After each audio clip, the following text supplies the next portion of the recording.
Hello friends, अस्सलाम वालेकुम and welcome to Faridi TV. दोस्तों, जापान में घर ख़रीदना बहुत मुश्किल है क्योंकि जापान में घर बहुत महंगे होते हैं।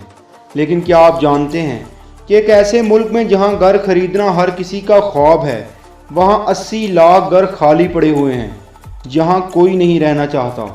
ये इंतहाई अजीब बात है, लेकिन इसकी कई वजूहात में से एक अहम वजह जानकर आपको और भी हैरत होगी। इन 80 लाख खाली घरों में कई घर तो ऐसे हैं जो जापान में आने वाले सैलाब की वजह से खंडर बन गए। लेकिन एक और मसला ये भी है कि इनमें से एक बड़ी तादाद ऐसे घरों की भी है जिनको जापान के लोग हॉन्टेड समझते हैं, यानी कि आसेब ज़दा।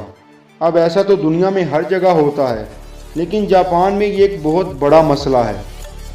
दोस्तों, जापान में लोगों का मानना है कि अगर किसी घर में किसी इंसान की मौत खुदकुशी से हुई है, या फिर किसी को कत्ल किया गया है, या फिर किसी के साथ कोई हादसा पेश आया, जैसा कि घर में आग लगने की वजह से मौत हो जाना, या फिर किसी की मौत अकेलेपन में हुई हो, यानी मरने के बाद इसकी लाश ऐसे ही कई दिनों तक उसी घर में पड़ी रही, तो उस इंसान की रूह इसी घर में वापस आकर रहने लगती है।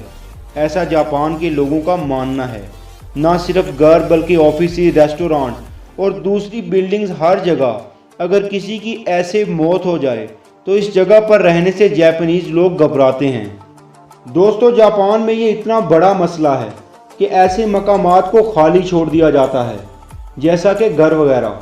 चाहे घर कितना भी बड़ा और खूबसूरत क्यों ना हो, लेकिन उसको बेचने में बहुत बड़ा मसला हो जाता है। जापान में ऐसे घरों को जीको बकन कहा जाता है।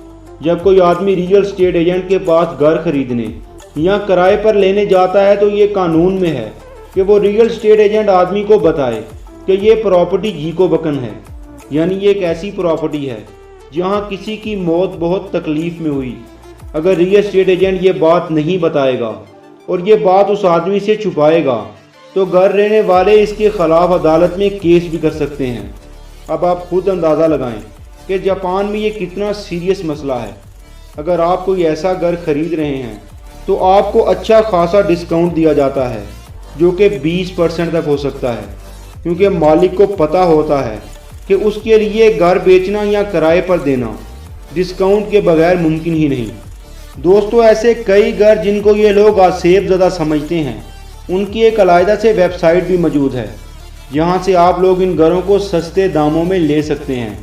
यहाँ तक कि कुछ अर्सा पहले ये अफवाह तक फैली थी कि Japanese prime minister PM house में रहना ही नहीं चाहता, क्योंकि इस जगह पर एक लीडर का कत्ल किया गया था। अब इसको ये खदशा है कि उसकी रूह इस पीएम हाउस में घूमती रहती है।